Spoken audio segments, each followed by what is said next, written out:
ओम गणेशाय नमः। Hello friends, जय माता दी। आप सभी का स्वागत है इस चैनल में। तो आज आपको नवरात्रि मॉर्निंग रूटीन दिखा रही हूँ मैं।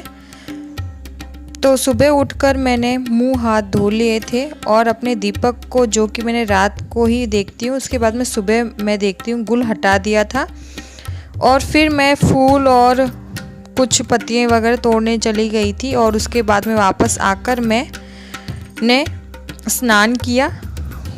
और ये देखिए, मॉर्निंग में इस तरह से ये मंदिर होता है और पूरा इस तरह से व्यवस्था होती है। अष्टलक्ष्मी ने दीपक प्रज्वलित किया था, कल शुक्रवार था, इसलिए घर में वैभवता और दरिद्रता दूर होती है। तो मैं वापस आकर स्नान करके सारे मंदिर के दीपक वगैरह सभी को धोकर अच्छे से तैयार कर दिया है।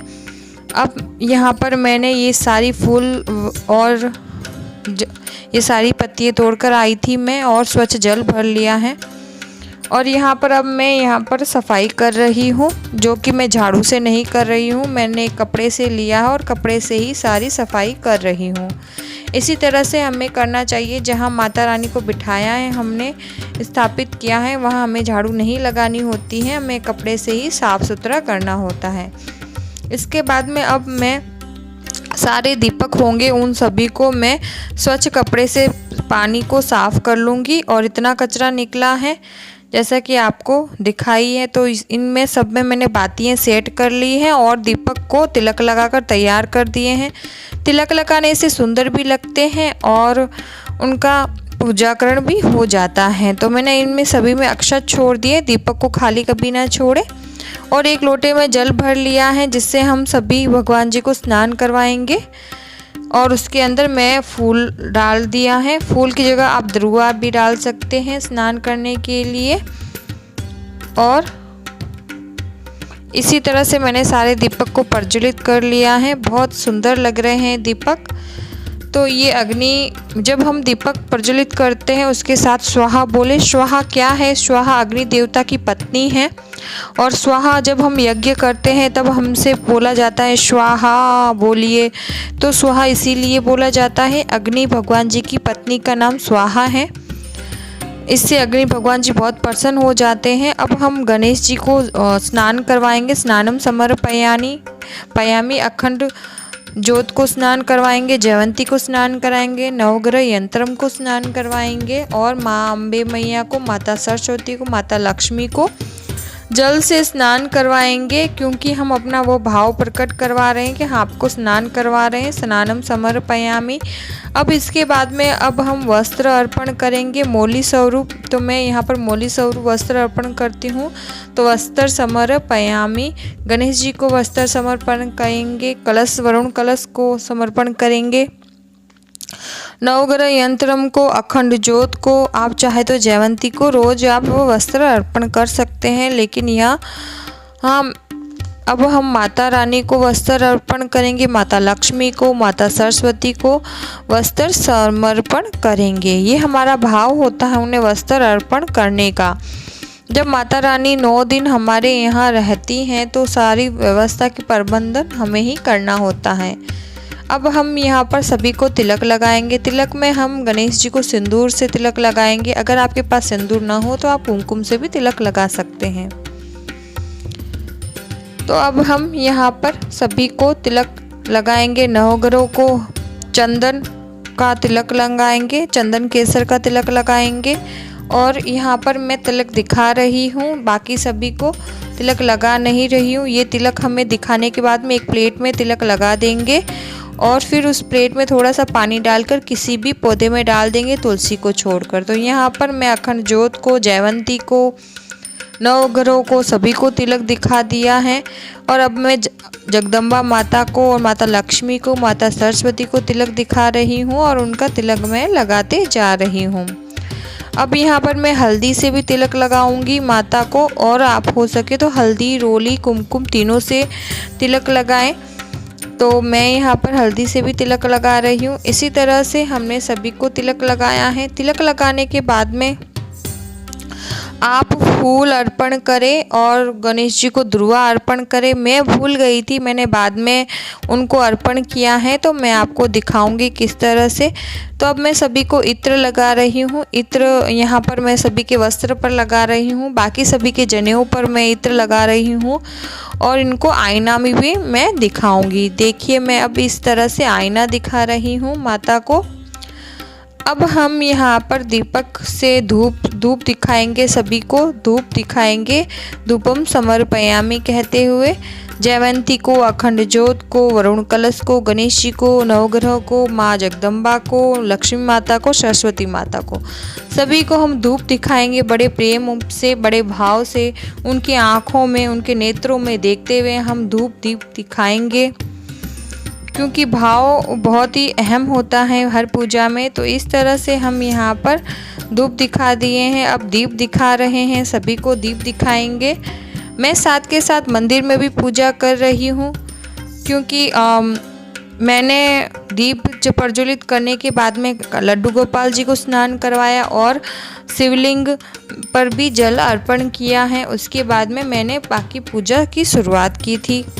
अब हम घंटी बजाकर उनका आह्वान करेंगे। अब यहाँ पर हम भोग अर्पण करेंगे। भोग में मैं सुबह पतासा, कमलगट्टा, हल्दी, लौंग के 2 जोड़े होते हैं और सुपारी, ये तीनों माताओं को अर्पित करती हूँ। और गणेश जी को, नवग्रह को, जयंती को और अखंड ज्योत को मैं पतासा और लौंग ही अर्पण करती हूँ और फ्रूट अर्पण करती हूँ। बाकी जो ये फ्रूट आपको गणेश जी के पीछे रखे हुए दिख रहे हैं, ये 9 दिन तक यहीं फ्रूट रहते हैं और इन्हीं के पास रहते हैं। जब भी इनको लगता है ये खुद ग्रहण कर लेते हैं, इसीलिए रखे जाते हैं ये फ्रूट। और 9 दिनों के बाद में ये फ्रूट हम खुद ग्रहण करते हैं उनके प्रसाद के स्वरूप। और इस तरह से मैं गणेश जी को और सभी को प्रसाद ग्रहण करने का आग्रह कर रही हूँ कि प्रसाद समर्पयामि, आप भोग ग्रहण कीजिए, भोग समर्पयामि। इसके बाद में मैं यहाँ पर जगदम्बा माता को, माता लक्ष्मी को, माता सरस्वती को, सभी को मैं भोग ग्रहण करने का अनुग्रह करूँगी और उनको भी मैं भोग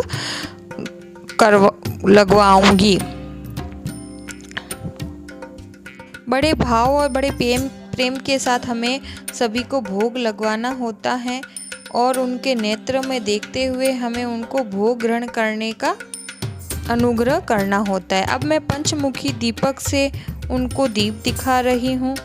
दीप दिखाने के बाद में मैं यहाँ पर पतासे और लौंग का अग्नि में भोग करवाऊँगी माता लक्ष्मी और माता सरस्वती और जगदम्बा माता को। तो देखिए मैं फूल और दुर्वा चढ़वाना भूल गई थी, तो वो मैं अभी चढ़ा रही हूँ गणेश जी को। तो यहाँ दुर्वा और गुड़हल के फूल की कली मैं चढ़ा रही हूँ और यहाँ पर सभी को मैं फूल अर्पण कर रही हूँ। वरुण कलश को, नवग्रह यंत्र को और अखंड ज्योत को, जगदम्बा माता को, सभी को, माता लक्ष्मी को, सभी को। गुड़हल का फूल अति प्रिय है, तो मैं यहाँ पर, मेरे को खिला हुआ गुड़हल का फूल एक ही प्राप्त हुआ है, तो मैं वही अर्पण कर रही हूँ। तो अब हम यहाँ पर बेलपत्र भी अर्पण करेंगे माता जगदम्बा को, माता लक्ष्मी को। बेलपत्र अति प्रिय हैं, आप बेलपत्र जरूर से अर्पण करें नवरात्रियों में, अगर आपको ऐसे न मिल पाए तो। बेलपत्र अर्पित करने के बाद में अब यहाँ पर हम पतासे और लौंग का भोग लगाएंगे और सम्रांगी का धूप देंगे। धूप में हम गूगल का धूप लगता है माँ जगदम्बा को और किसी भी माता देवी को गूगल का धूप लगता है। ये गूगल का धूप किस तरह से बनाया जाता है वो भी मैं आपको ज़रूर किसी वीडियो में बताऊंगी। तो इस तरह से मैंने धूप दिखाया है और अब मैं यहाँ पर आरती भी गाए जा रही हूँ। गणेश जी की आरती गाती हूँ, उसके बाद में जगदम्बा माता की आरती घंटी बजाकर मैं गाती हूँ। तो यहाँ पर आपको सुनाई नहीं देगी क्योंकि घंटी की आवाज़ में वैसे भी सुनाई नहीं देती, इसलिए मैंने ये आवाज़ को बंद कर दिया था। तो इसी तरह से हम आरती करते हैं। आरती करने के बाद में क्षमा याचना करते हैं, जो भी भूल चूक हुई हो पूजा में हमें क्षमा कर दीजिए। और क्षमा याचना दुर्गा सप्तशती में भी है। ये कुछ ही देर के बाद में हमारी आरती हो जाती है। आरती भी हो गया है, भोग भी लग गया है और समरांगी का गूगल का धूप भी लग गया। अब हम जयवंती को जल अर्पित करेंगे। तो मैं इसी तरह से हाथों में हल्का हल्का छटक कर जयवंती को जल अर्पण करती हूँ। तो देखिए 34वां दिन है आज और जयवंती निकल आई है। तो हमें हल्का हल्का पानी देना होता है, ज़्यादा पानी देने से फुफुंद लग जाती है और जयवंती निकलती भी नहीं है। तो यह देखिए हमारे लड्डू गोपाल जी तैयार हुए बैठे हैं। देखिए कितने सुंदर लग रहे हैं। उन्होंने आज वाइन कलर की जामुनी कलर की ड्रेस पहनी है और यहाँ हमारे महादेव जी बैठे हैं, कितने सुंदर लग रहे हैं। और यहाँ देखिए मैं आपको माता जगदम्बा का और महादेव जी का एक साथ दर्शन करवा रही हूँ। बहुत ज़्यादा सुंदर लग रहे हैं। नवरात्रियों में महादेव जी की पूजा करने का एक और ही महत्व होता है और उनकी पूजा भी बड़े प्रेम और भाव के साथ करें। उन्हें बेलपत्र अर्पित करें, भांग अर्पण करें और सोमवार के दिन, नवरात्रि में सोमवार जब आता है उस दिन खास पूजा करें। अब सोमवार आने ही वाला है, आज सैटरडे है, कल संडे है और फिर मंडे है। सोमवार को आप अच्छे से पूजा करें, कच्चे दूध से पंचामृत से पूजा कर सकते हैं। तो यहाँ देखिए माता लक्ष्मी, माता सरस्वती बड़े ही प्रेम और भाव के साथ बैठी हुई हैं।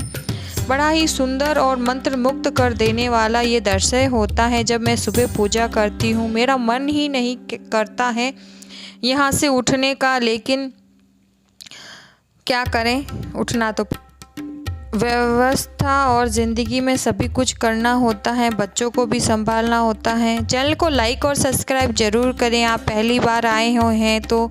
और आपको ये वीडियो कैसा लगा मुझे ज़रूर बताएं। मिलते हैं अगले वीडियो में। धन्यवाद।